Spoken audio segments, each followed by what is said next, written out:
and gentlemen, boys and girls, unnecessary military parades of all ages, welcome to Muh Radio. Hey everyone, welcome to Muh Radio. My name's Steve. And I'm Chris. 1, 2, 2. Hey, hey, hey, hey, hey. Check. 1, 2, 2, 2, 2, 2. Hey, hey, hey. Reese Wood on the engineering end of the Muh Radio. He's engineering so hard. Yeah, you should see this. This is great engineering. Well, this is our this is episode 12, or as I like to call it, the Aaron Rodgers episode. Ah. Because, you know, he's number 12. We don't talk about that other number 12. There was another number 12? The other one. Yeah, don't talk about. No. Not in this episode. He that we do not name. It's okay. The Eagles handed his ass to him anyway, so. There you go. Yeah. Damn right. There was your sports ball section of the episode. Yeah, that's about all I got. We need like a sports ball sound in the background. I thought I was in a stadium. It was uncanny, dude. Yeah, that's what I'm here for. I got the sound effects. You guys want to talk about the second shutdown of 2018? You guys want to shut down the one that you fell asleep and you missed it. One, yeah. Yeah, I fell asleep, so I missed it.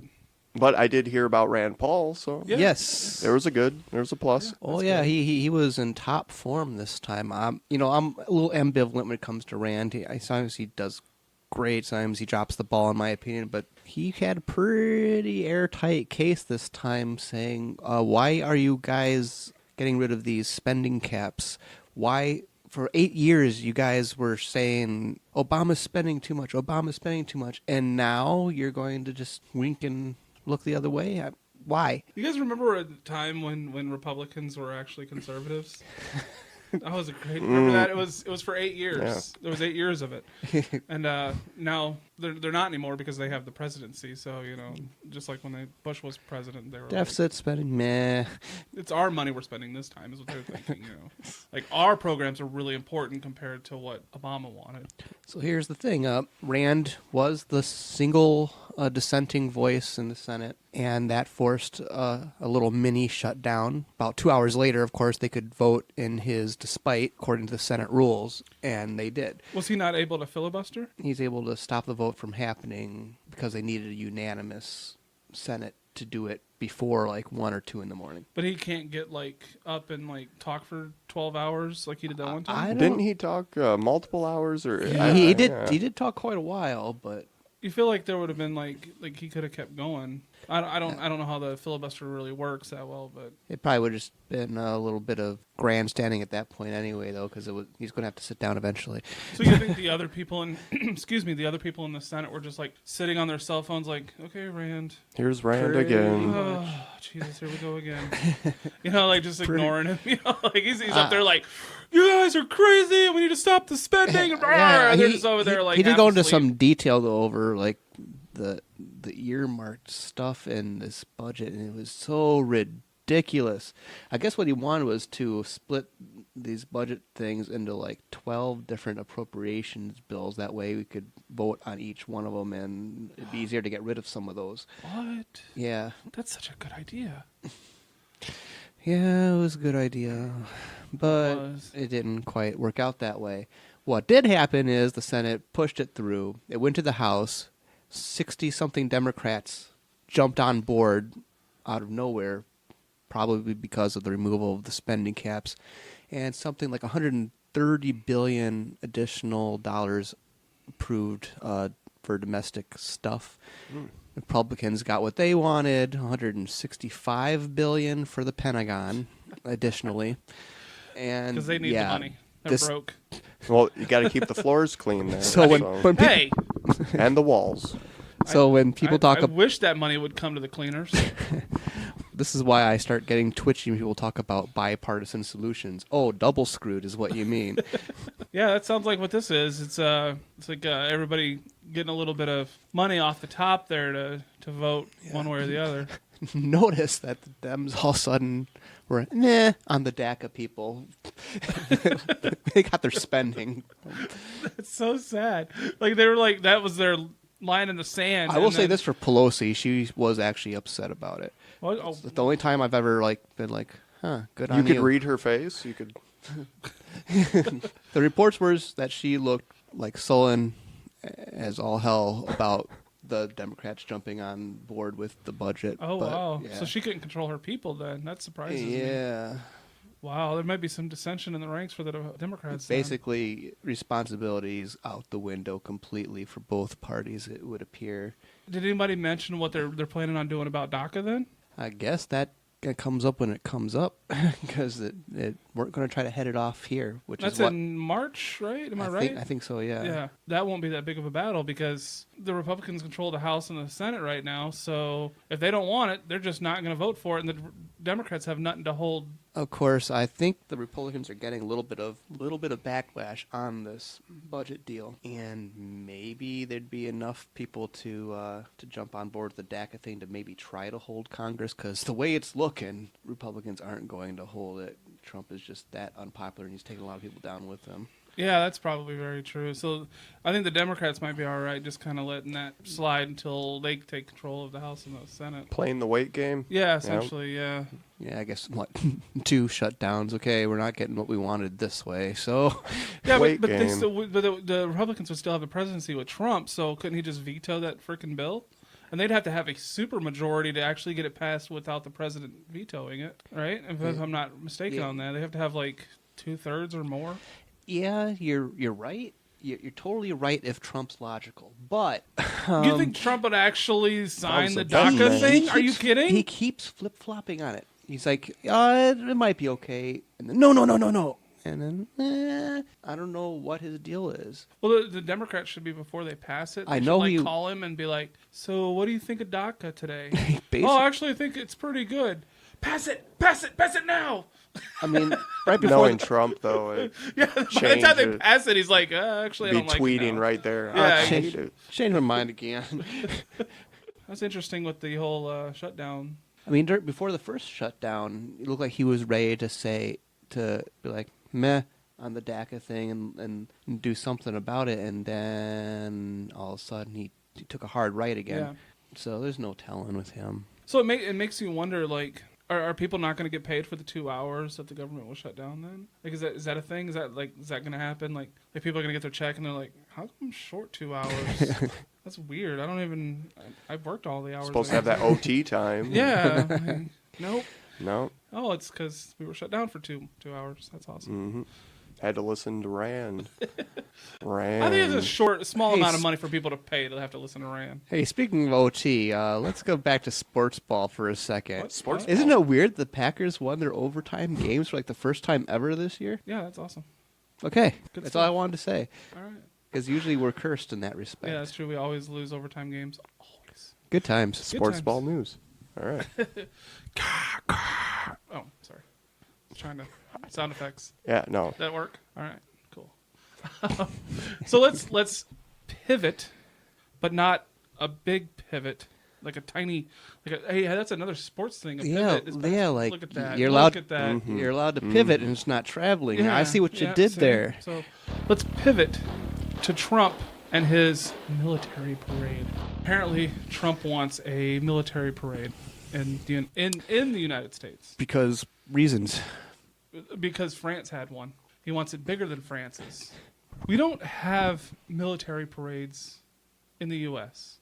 The only kind of military parade we have is when we bring them back from war, the war ends, or Veterans Day parades where we're kind of celebrating the veterans. But we don't have standing military parades. When was the last time we actually had one? Did we even have any of those during the Cold War when we were trying to show the Russians how big our army was? I don't even think we had them then. I have no memory of anything like that. I can't even think. I cannot think ever seeing a video in my entire life of the U.S. having a march down somewhere with the military. Not ringing a bell. Yeah. I just can't. So it's unprecedented for him to actually order something like this. And forget the money he's spending, which is just absolutely ridiculous because it's a waste of money. Just to have that in the United States alone, that's not what we're about. We're not about military, show of military. Well, is it what we're about? We know we spend disproportionately on military. Why don't we look at what Trump has done so far to magnify all of the problems we have in our country, which he does so well. But I think even though we want, like most Americans want to spend tons of money on the military because our military is awesome. We don't want to see that inside the United States because of that was one of the reasons we fought the Revolutionary War was the quartering of British troops in Boston. That really angered a lot of Americans at the time. So we've never done that. We've never marched troops up and down Main Street. That's not something we do. It's just not part of our DNA, the American DNA. Yeah, or it wasn't. It wasn't. It could be soon. Trump is striking a nerve with also, people. Yeah. He's missing the whole point of saying France had a parade. He doesn't understand the significance of Bastille Day, does he? No, he doesn't. No, it's actually kind of an anti-statist thing, but Yeah. you know. But that's the funny part is like he doesn't understand that, and to have that in the United States to me is just it's disrespectful to what we fought for our independence. We don't need that in here. There's no need to show our military might. We spend enough. You know how we show our military might? It's by having over 1,000 bases throughout the world. You know who doesn't understand how much active military personnel hate unnecessary maneuvers? Rich kids who get 5 draft deferments. That's who. Who could that be?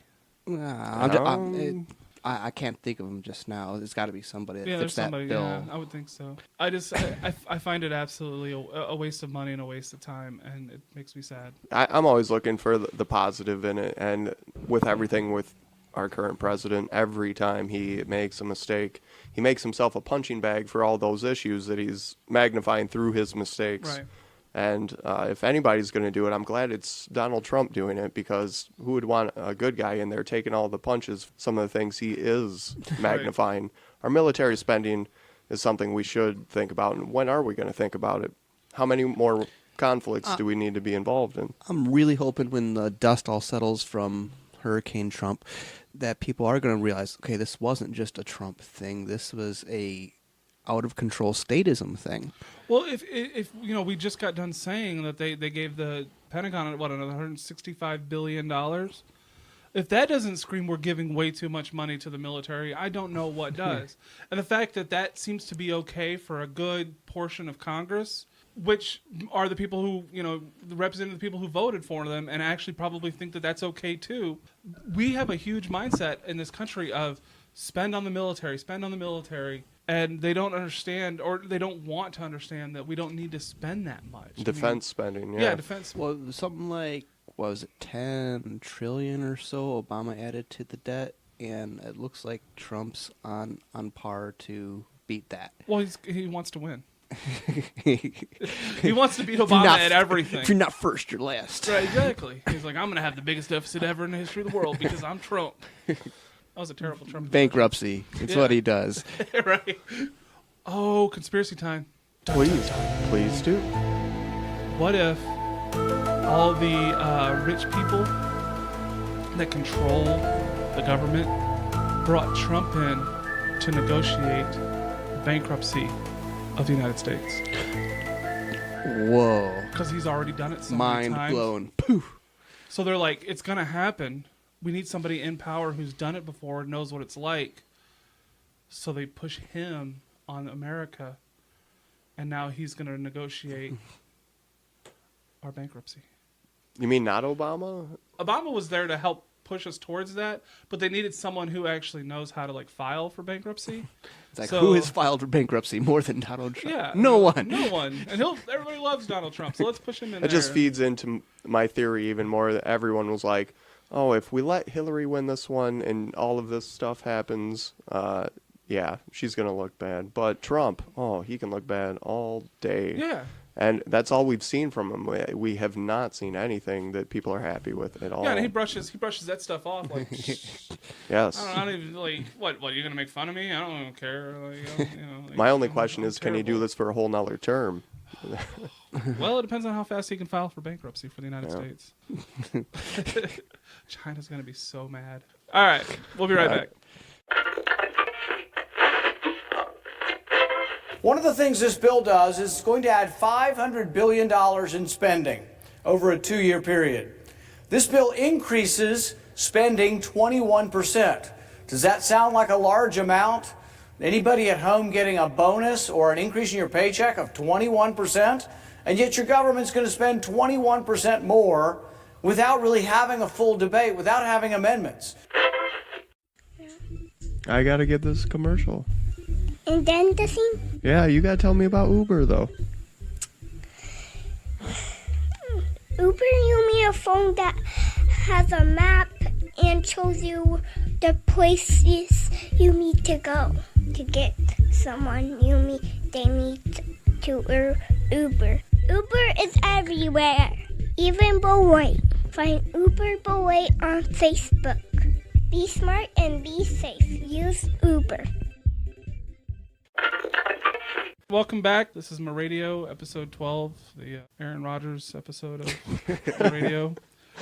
Sorry. If he's listening, thank you for listening. It is a frozen tundra, so Yeah, just it's saying. true. Pretty nasty out there today. We're going to talk about Arvind Vahra, Vahra, the vice chair of the Libertarian National Committee, and his punishment, if you will, for his off-color remarks that he's been making recently.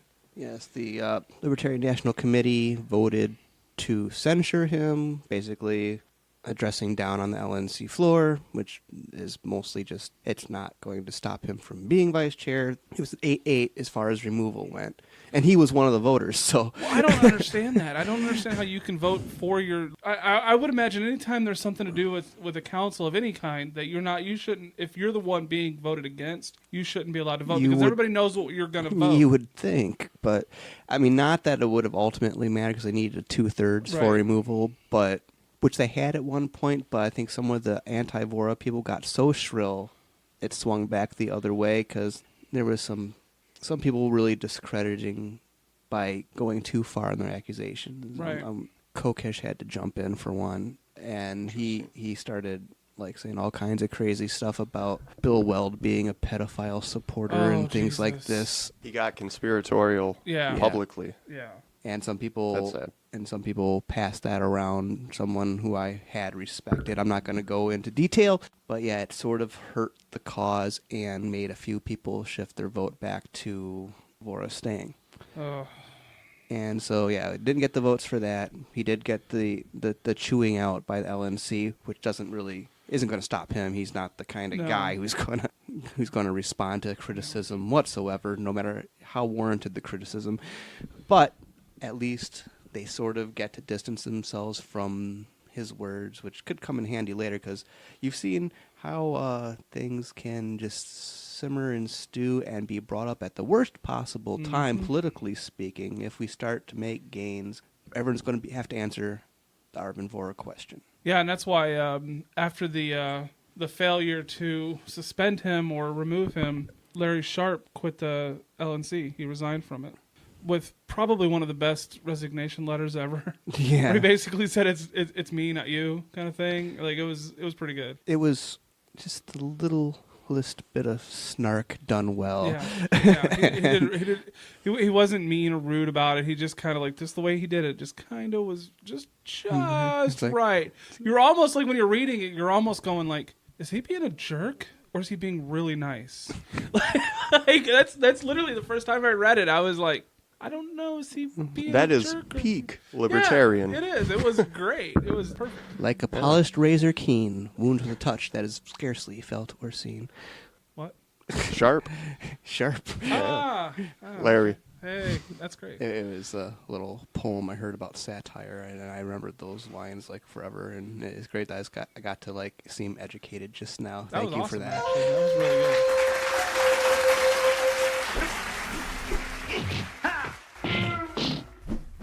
He's censured, which means I found out today is not the same as censored, which would be great if he could. Basically, is what they should have gone for him. Like, okay, well, you're not going to be kicked out, but you can't say anything as vice LNC. Well, that's the technicality he got by on in the first place. I'm saying it on my private page, not with LP letterhead. They could stop him if he was saying it. Oh, I suppose, yeah. Kind of like we had here in Wisconsin with a certain someone where they were saying it as the... Yeah, okay, I suppose I guess that does make a little sense then. You can't really stop somebody. It was a bunch of technicalities he's skated by on. I mean, there's people talking about maybe closing up some of those loopholes for people in that high of an official position, but we'll see.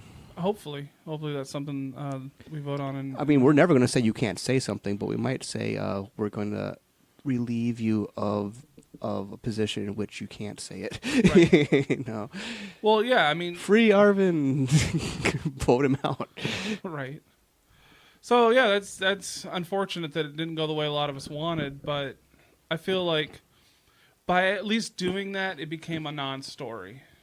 Right, Yeah. like it's not going to be as big. Like you said, you can separate yourself from that situation now because you can say I wasn't for it, or so that's handy for a lot of our people that are on campaigns like Reese. You know, you can, if somebody were to bring that up, I doubt in your small of a race they will, but you never know. Somebody could say something about it. Somebody asked me the other day. They did. I had somebody ask me the other day about all the controversy going on in the National Party. Oh yes. my God. I said, you know, the positive I see in this, because that is what I look for, and not to avoid the negative, but when there's a little bit of negative, there's still an abundance of good going on. Right.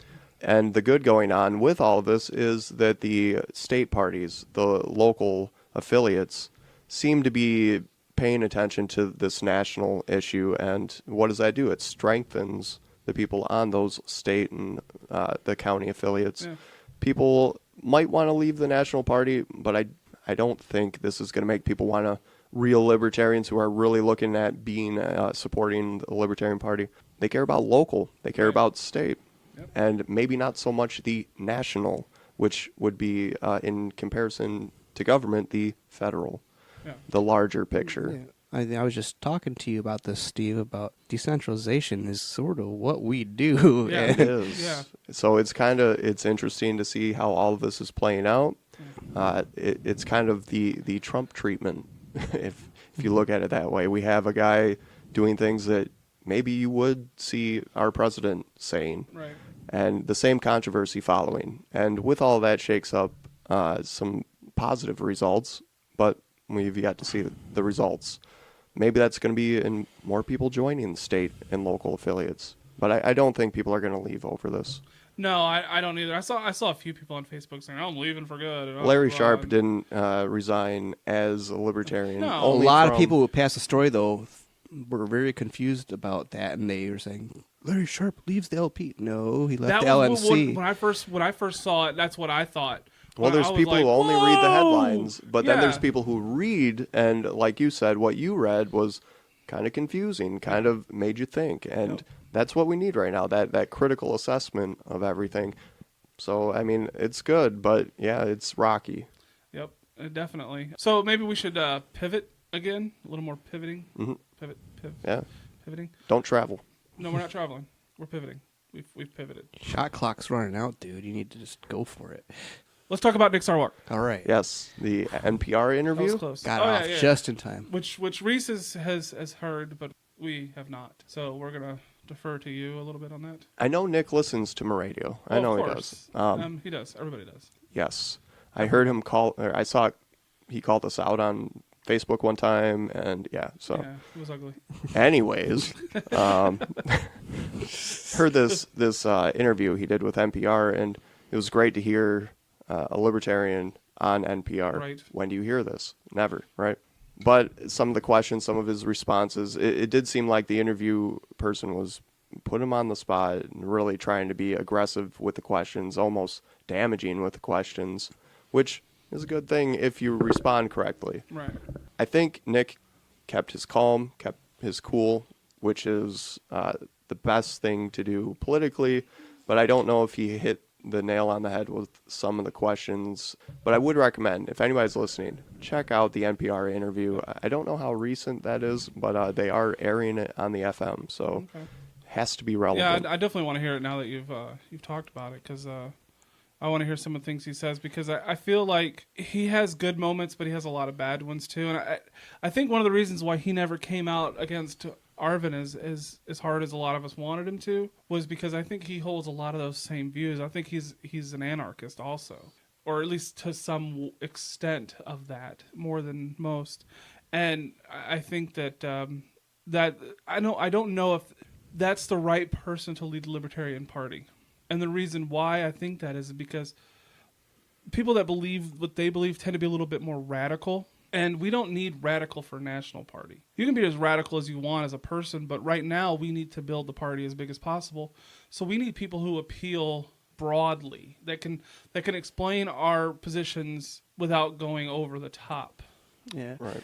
I think the problem with Nick also in some of his communications, especially on things like Twitter and such, is his style, which was very fun at first, became his only move as far as blow things off with some snarky comment. Yeah. It's like, you can't do that every time, man. Some of these things are legitimate concerns. Yep. You can't let it fester like that, dude. Well, there's a lot of questions people have for libertarians people that aren't libertarians have a lot of questions for us. And then when the person who's on the national stage comes back and says the worst possible answer for that, or the most outrageous answer, I should say, then it's, they're like, so what you're saying is everybody shouldn't have health care, so you think people should die on the streets. Well, if they can't afford the money, then then they're going to die in the streets.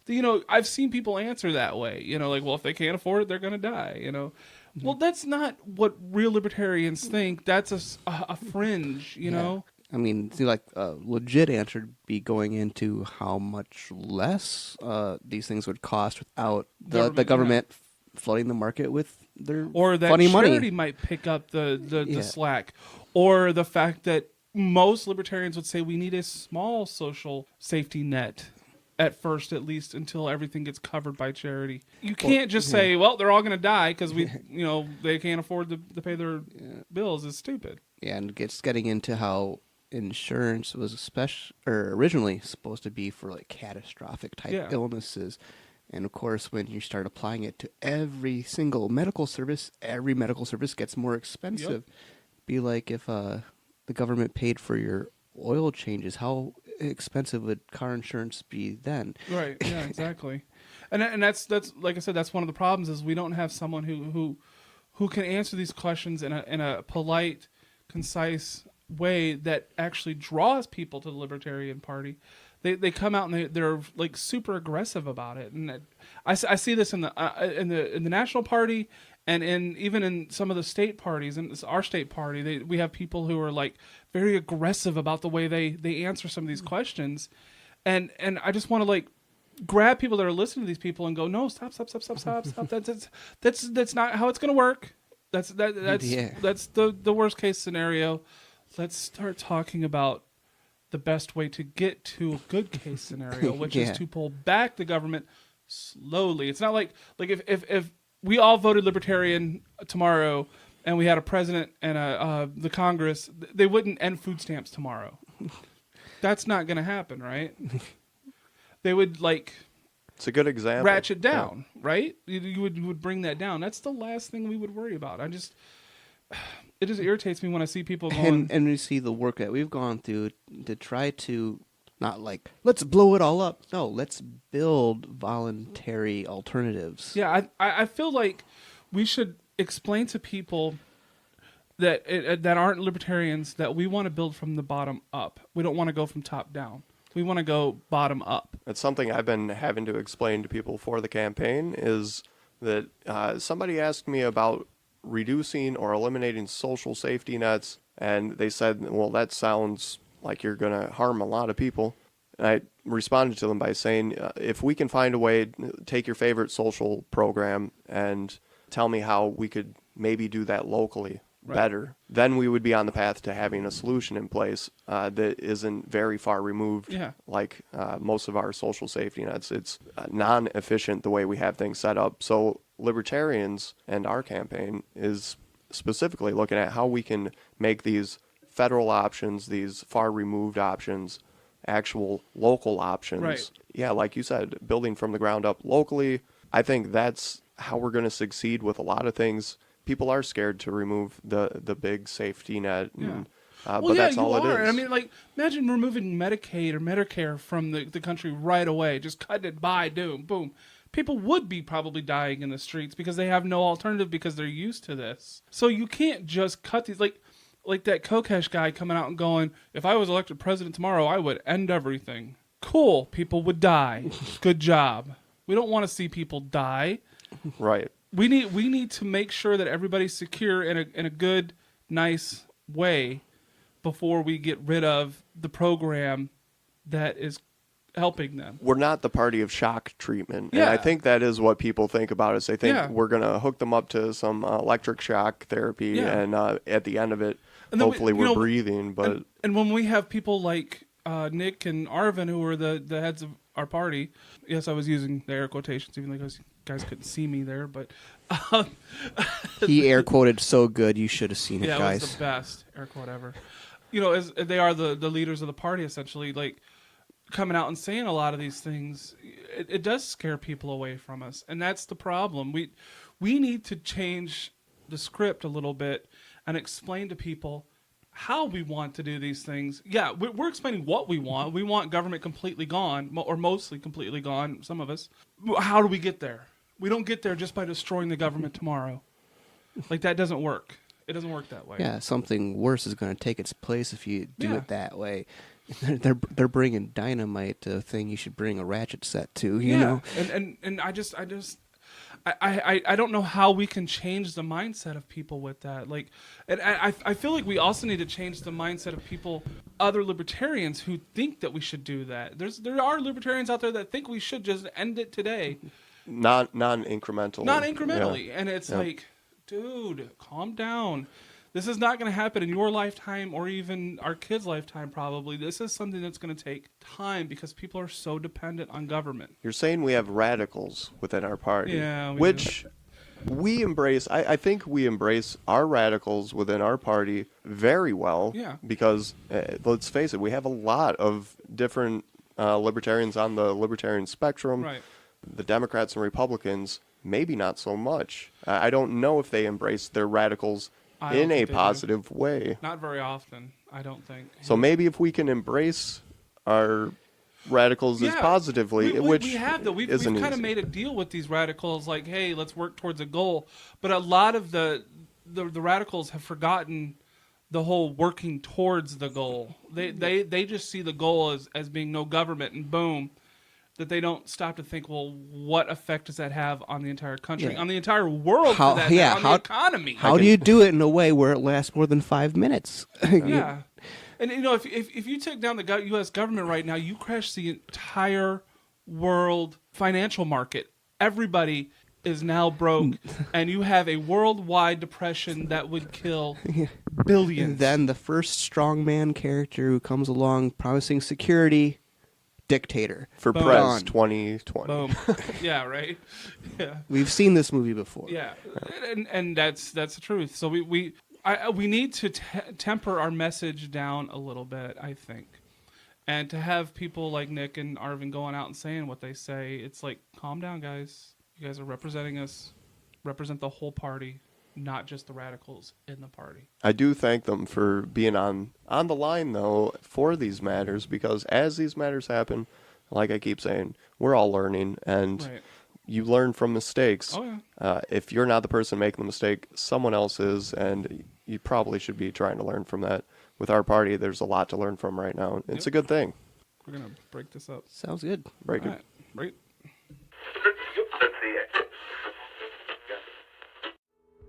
The Free People Show with hosts Phil Anderson and Patrick Baird, now on Vivi Radio.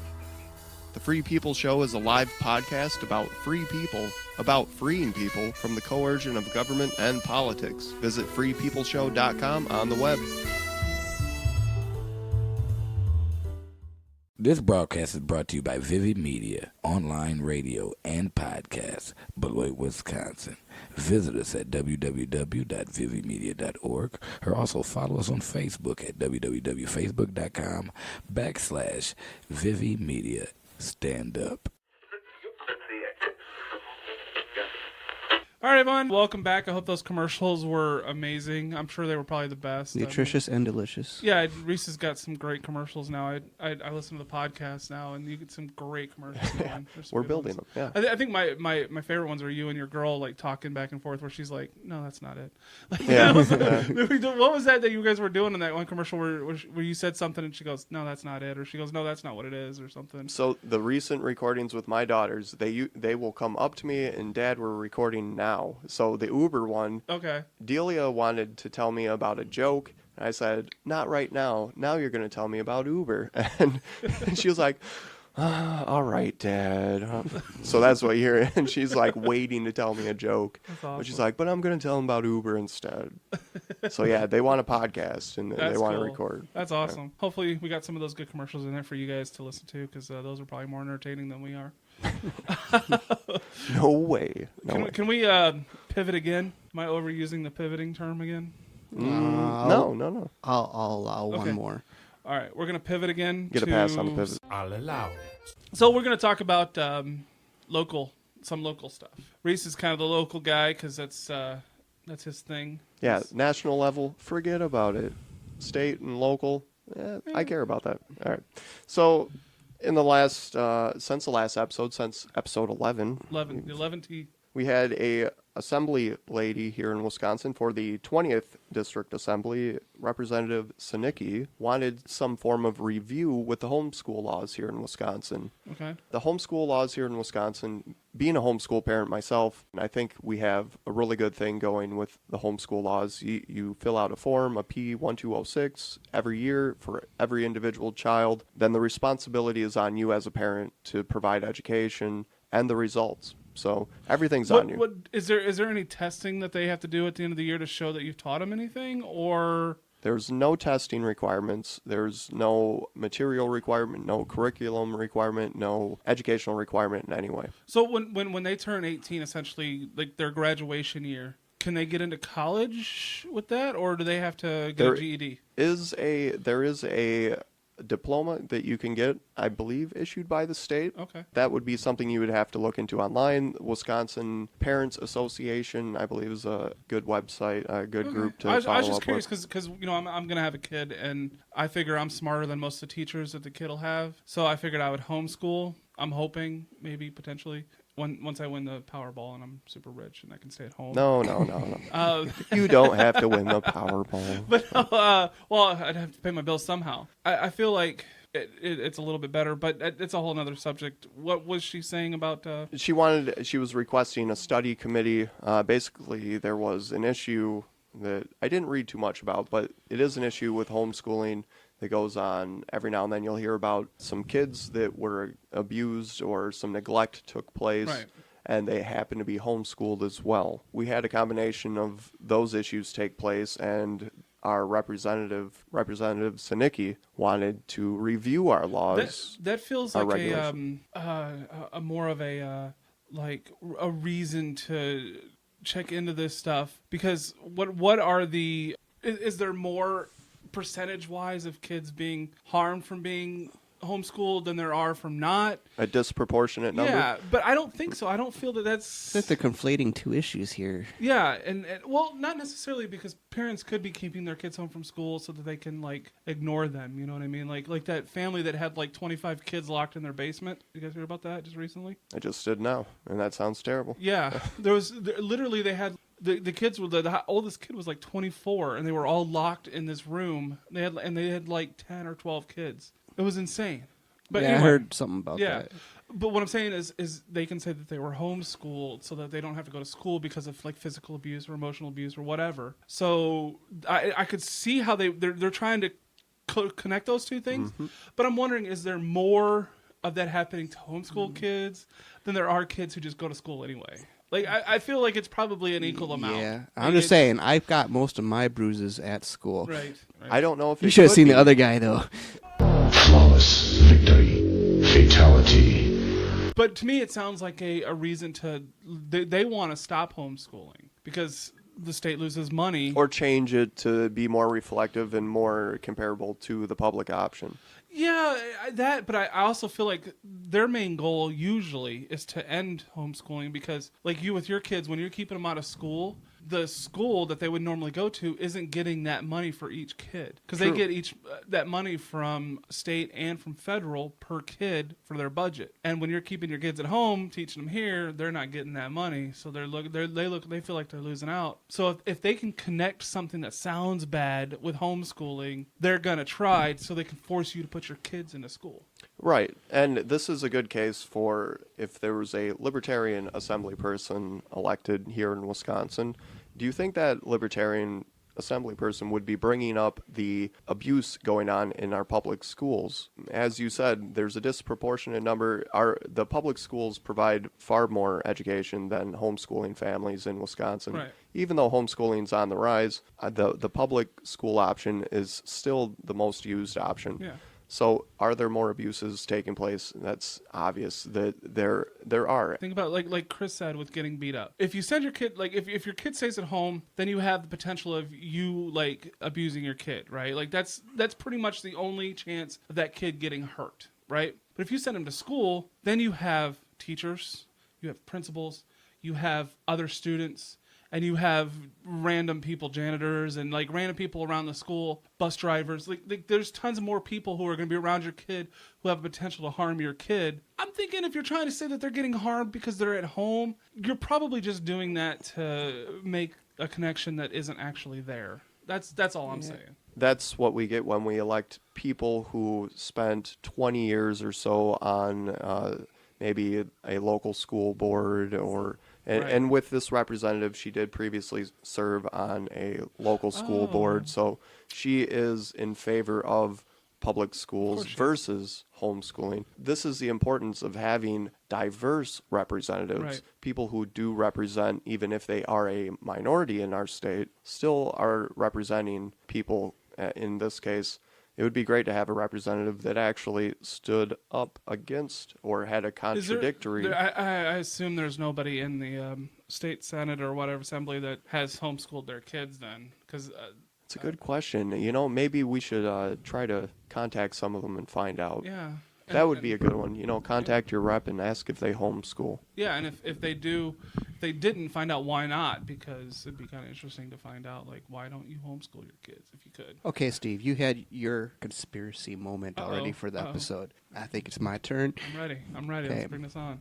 What if the flap about homeschool is kind of rooted in the idea that if ever the majority of parents are homeschooling, they'll have like a really legitimate argument when they say, why are we paying these property taxes if we aren't sending our kids to your school? No, I feel like what you're saying there's probably a good idea too, because most people in government, I feel like, that have been there for a long time at least, want to keep money and power in that area. So when you're starting talking about pulling money out for one reason or another, or people not wanting to pay their taxes, that's when they start to panic. Maybe this is an issue where we could propose that if they would wish to continue paying their taxes, that the majority or all of that property tax, all of the tax that ends up going to the state, to the middleman, and then back to local governments for education, maybe we just remove the middleman, either keep the tax as it was locally or something comparable, but we can do something to remove the middleman, which would probably make education more abundant in Wisconsin and let people have more options. Well, I can see what their fear would be, that people who homeschool go, I want the tax credit for my kids that they would have gotten for going to a public school to come to me, so that they'd either get a tax credit at the end of the year, or they'd get a big fat check of, your kid is worth $1,500 to us at this school. Here's your $1,500, like a voucher type program, but for homeschooling.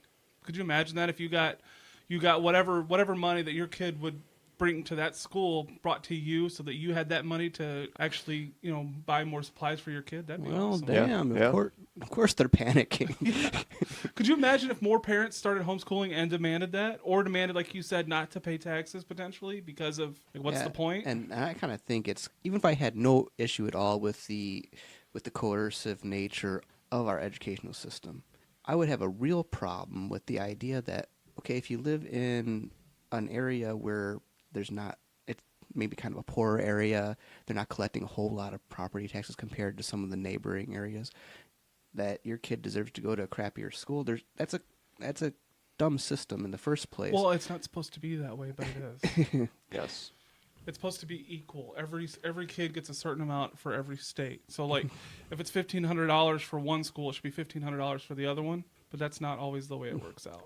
I have had some criticism that was improperly placed on me. I did have someone say, Reese, why are you so against public schools. I have to say, I'm not against public schools. I do think if people want a public school option, they should be able to have one. But I do think in how we're funding them, we're enabling things to happen that are far removed, and they're not easy to change on the local level where they matter the most. So if we could just look at that, we have to look at being able to provide more options to people. And how can we do that? Well, taking away the restrictions, and the restrictions are not coming from local governments. Well, I feel like when it comes to homeschooling, at least my opinion, is that there's a better... It's something that we've done, 100 years ago, people homeschooled their kids more than they do now. And I feel like you can get the same education at home than you can at school. I'm a person who would have benefited from homeschooling.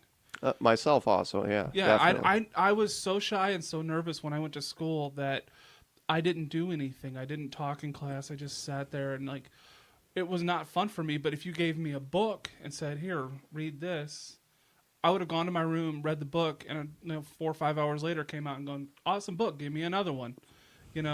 I'll be the opposite. I was the social kid, and being too social got me in trouble too much. I could see that too. I could see that being an issue too. Every time I have a parent come up to me and, "Reese, you're not getting them enough social exposure," I try to remind people that, that's a decision me and Ashley make as parents, based on what we know about each other. And part of that is, as a kid growing up, I did have the social aspect didn't go in my favor.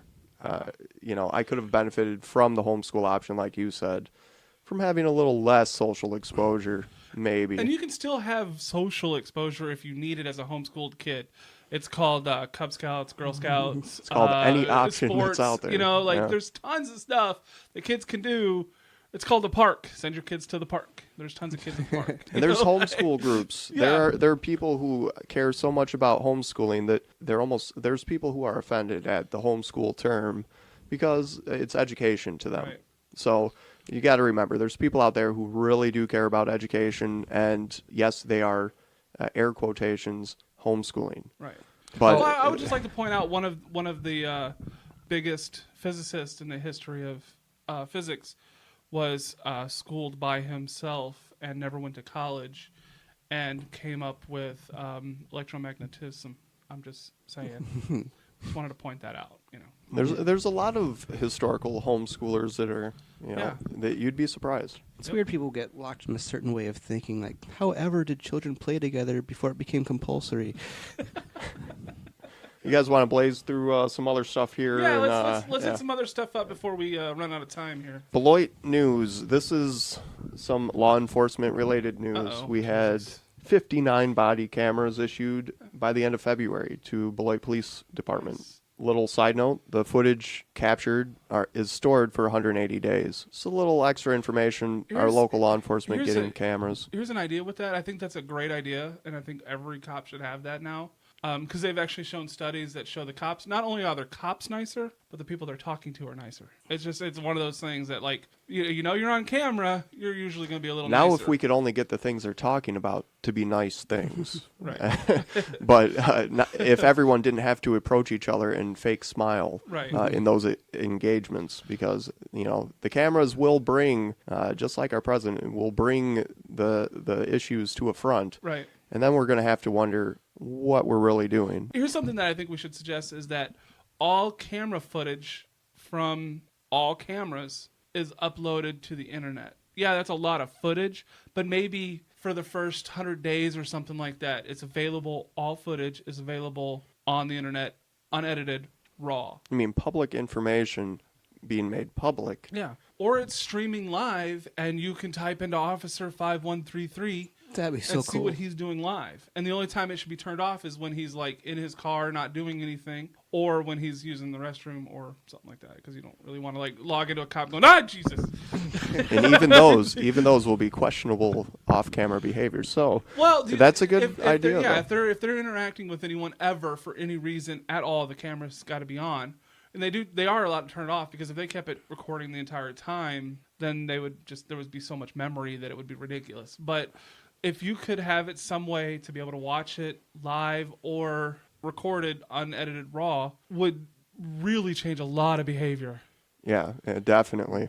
That's transparency, and that's what we need in government. I know for a fact though that if that ever was the case and I get pulled over, I'd be like in the mirror checking my hair and checking my shirt and make sure nothing's. I imagine in live stream, I'd be like leaning into the cop's vest, be like, people at home, like, I got anything on my teeth? All right. Hi, Mom. Chris is like hamming it up for the camera, and the cop's like, dude, just sit down. I'm trying to give you a ticket, man. Calm down. Like, hey, everybody at home, this is Matube. I'm in no hurry for the ticket. Sir, I'll have to restrain you. Chris is over there, like, doing an episode of Matube live. Where's my jingle hat? Where's the jingle hat? But yeah, I personally think it's a great idea. I think if we brought this transparency aspect to government itself also, and local law enforcement, it's a great idea all around. It really I agree. is. Any other major stories that we want to discuss? The township of Beloit wanting to incorporate went for ahead of the Rock County Board, and the Rock County Board said, no. Not today. Not today. Maybe tomorrow. When there's not as much money on the line. That's what we said in our last podcast, so You kind of called it. Yeah. The Rock County Circuit Court doesn't want to keep all that money in Rock County. They want to give it all to the township or the town of Future Riverside? Township of Riverside View Ship. Riverside View Ship. How dare you call into question the impartiality of our county? Oh, right. Yeah. Can I get sued for that? Oh, not anymore. I don't know. No. That's pretty good. Let's take a little commercial break, and we'll be right after these tunes. Right? No. Tune breaks. Whatever. So who's hosting this show? You are? Vivi Media. Vivi Media, right? Huh? Exactly. Vivi Radio Online, host to Beloit's only 24/7 online radio station. Vivi promotes local music, bands, businesses, nonprofits, as well as individuals, groups, and other organizations. Online radio, podcasting, and unique audio advertising, Vivi Media offers a range of services to help complete your next media project. And the best part, we put local first. For more details, email Reese at vivimedia.org. That's REESE at VIVImedia.org, vivimedia.org. Or find Vivi Media on Facebook, Twitter, or Instagram. Send us your questions, and we'll get right back. Vivi Radio, Beloit, Wisconsin's independent radio station. Independent radio station. All right, everyone, welcome back, and we're going to leave you right away. Hello, we must be going. Yes, we didn't realize we were running that late with that last break, but that's okay. We'll be back as soon as we can. Yeah, as soon as we can. Yes, as soon as we can. And you can also find us at many places. Obviously, wherever you're listening to this podcast is a good place to find other Vivi Media podcasts, right? Right. SoundCloud. You can find us SoundCloud, Yep. Vivi Media. You can find us at vivimedia.org. So we have a radio player at the top of vivimedia.org, which 24/7 plays some radio and other Vivi. It's a good way to hear the back episodes without actually having to download them or whatever. You can just listen when they play. You could be driving your car, or you could be walking your dog, Yeah. or you could be flipping pancakes. That's usually what I'm doing, is flipping pancakes. Flipping pancakes, yeah. Yep. And then you can listen to Vivi Media while you're doing it, and you get to hear a lot of other great podcasts too. With the Beloit podcast is a good one. We got Free People Show in there now. And exactly. Yeah. And we have some random interviews that I've done from the past that weren't Beloit podcasts. And, we have other coverage in there. Right now we have the Ho-Chunk Casino, the recent conference that was live streamed. We have that audio. So we have random Beloit-related audio that you probably won't hear anywhere else, just 24/7. That's good news, man. That's awesome. Don't forget to go check that stuff out. And then you can also find me and Chris here. Where's that at? Where is it? You guys, you're on the web somewhere. Somewhere. I feel like there's a place, though. There's like an actual website. Like you go there and... What? Yeah. Really? They made one of those? Yeah. Something circular, tube-like. Yeah, tube-like. Like a TV thing. Tubular. Yeah. It's like what's it called? Tube? Matube. That's it. Right. So if you go to YouTube... Mm-hmm. And then you type in... Wait. You lost me. Can you say that again? YouTube. Okay. I'm with you so far. You, as in the word you, not the letter U. All right. Tube, as in like TV tube, but just tube of that. So I put that in my browser and hit enter. Enter. Right. You got to put the .com. Gotcha. And then you'll see a little search thing at the top. Yeah. Right. And you type in the search, Matube. But not just Matube. That's not one word. That's 2 words. So you have to type in MUH. Spacebar? Hit the spacebar. Correct. Then you hit TUBE. Oh, then you hit search. Oh, that's what I was doing wrong. Yeah, that's what you were doing wrong. And you'll get to see our YouTube show, which is also called Matube. It's kind of weird that you would type that in to look for it, but that's how that works, I guess. You can find us there, and we have some great shows, and we do a little goofy stuff at the beginning of every episode, but then you get into the content, and it's hard-hitting. It is the best journalism it's better than Cronkite? Make sure you come and visit us, and make sure you subscribe, like, share, comment, YouTube things everywhere. I mean, this is cool, but, getting to go on YouTube and look at those couple of handsome devils, I mean, yeah. Yeah. What? Not us. What? No, I'm not. No. But whatever. It is what it is. Thanks for listening.